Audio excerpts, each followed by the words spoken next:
भारतीय रेलवे 175 साल का इतिहास। और जब शुरू हुआ था तब भाप के इंजन से शुरू होते हुए डीजल इंजन, इलेक्ट्रिक इंजन और अब तो हाइड्रोजन इंजन से भी काम होने वाला है। मतलब हम जिस सिस्टम से हैं ऑलवेज उससे अपग्रेड कर सकें, उससे अच्छा कैसे कर सकें, इस पे काम चलता रहता है।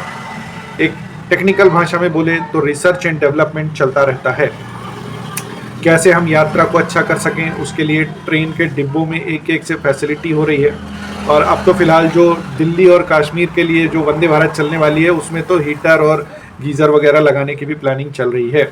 तो कुल मिला के भारतीय रेलवे ऑलवेज ट्राई करता रहता है कैसे ग्रोथ करे, अपग्रेड करे और बेहतर हो।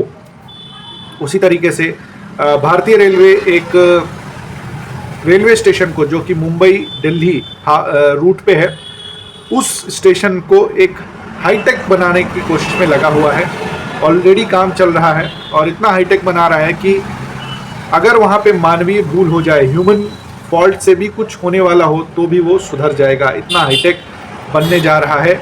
मैं बात कर रहा हूँ उज्जैन जिले में, मध्य प्रदेश के उज्जैन जिले में ताजपुर करके एक स्टेशन है। वहाँ पे बहुत ज़बरदस्त काम चल रहा है और रेलवे ट्राई कर रहा है कि इसको पूरी तरीके से हाईटेक बनाने का। छोटा सा जगह है और वो मुंबई दिल्ली रूट्स में है।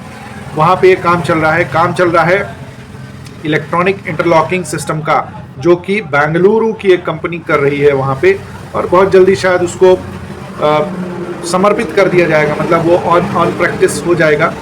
और ये इतना एडवांस है कि इन केस अगर ह्यूमन फॉल्ट भी हो जाती है तो उसको भी सुधारने की इसमें क्षमता है। मतलब आप सोचिए कि अभी जो इंटरलॉकिंग का काम चलता है वो रूट रिले इंटरलॉकिंग से चलता है या पैनल इंटरलॉकिंग से चलता है, उस चीज़ को भी ये अपग्रेड कर देगा, उस चीज़ को भी ये सुधार करके पूरी तरीके से ऑटोमेटिक कर देगा। मतलब फॉल्ट की ज़ीरो संभावना रहेगी। रेलवे के एक पीआरओ हैं, वो बताते हैं कि जैसे कार में सेंसर बेस्ड सिस्टम होता है। जैसे कार कहीं बैक करते हैं अपन, कार अगर टकराने की स्थिति में होती है तो आपने को अलर्ट कर देता है।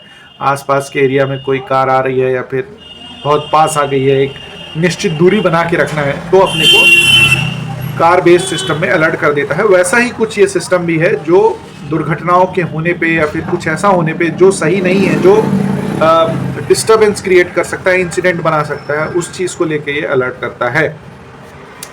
ओके, एट प्रेजेंट जैसे मैंने बताया इसमें रूट रिले सिस्टम से चल रहा है अभी और पैनल इंटरलॉकिंग चल रहा है।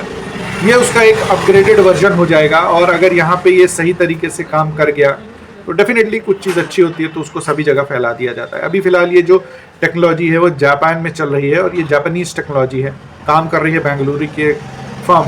अच्छा, अब ये करेगा क्या? तो EI, इलेक्ट्रॉनिक इंटरलॉकिंग, AI नहीं EI, electronic interlocking point crossing पे और गेट और सिग्नल वगैरह ये सारी चीज़ें मैनेज करेगा। कई बार क्या होता है, पॉइंट क्रॉसिंग पे मैनुअल सिस्टम में कुछ डिस्टर्बेंस हुआ, इंसिडेंट होने की दिक्कत होती है, तो इलेक्ट्रॉनिक इंटरलॉकिंग सिस्टम में एवरीथिंग कंट्रोल्ड रहेगा, कंप्यूटर बेस्ड रहेगा कि उसके एक प्रोटोकॉल्स होंगे कि भाई ये चीज़ होना है तब नेक्स्ट चीज़ हो पाएगा। अगर ये चीज़ कंप्लीट नहीं है, स्टेप 1 कंप्लीट नहीं है तो स्टेप 2 में नहीं जाएंगे। तो इस तरीके से वो स्टेप बाय स्टेप चलेगा, प्रोटोकॉल से चलेगा। तो जो एक्सीडेंट वगैरह होने की जो दिक्कतें हैं ये पूरी तरीके से ख़त्म हो जाएंगी। एक पटरी में 2 ट्रेनें आ जाती हैं कभी कभी, हालांकि उसको लेके कवच भी काम कर रहा है, लेकिन ये भी काम करेगा। एक पटरी पे 2 ट्रेनें आ जाएंगी, इस चीज़ को बिल्कुल अवॉइड करेगा। सिग्नल ट्रैकिंग करेगा, उसके बाद गाइड करेगा कैसे करना है, कहाँ पे कौन सी ट्रेन जाएगी, ये सारी चीज़ें हैं। ये हालांकि मैं बहुत इजी लैंग्वेज में बता रहा हूँ, ये है टेक्निकल, बहुत टेक्निकल लैंग्वेज है। तो डेफिनेटली वो एक अपग्रेडेड सिस्टम है तो उसमें बहुत सारी लैंग्वेज होंगी, इंजीनियर्स लगे होंगे तो वो अपने लेवल पे चेक करते हैं। तो है बड़ी टेक्निकल चीज़, लेकिन अब एज अ ले में नॉर्मल पब्लिक को समझाना, हाईटेक स्टेशन के बारे में बता रहा हूँ तो ऐसे ही बताया जाएगा। एक और काम ये करने वाला है, ये ट्रेन की स्पीड को एनहांस करेगा विद सिक्योरिटी के साथ, जिसके कारण स्टेशन मास्टर का जो परफॉर्मेंस है वो भी अच्छा हो जाएगा। डेफिनेटली जब हर चीज़ मैनेज्ड वे में होगी, तरीके से होगी, तो definitely station master plus overall railway को ही ये फ़ायदा देने वाला है। अगर ये वीडियो यूट्यूब में देख रहे हैं तो ज़रूर लाइक कीजिए, सब्सक्राइब कीजिए चैनल को, फेसबुक में देख रहे हैं तो ज़रूर लाइक कीजिए पेज को।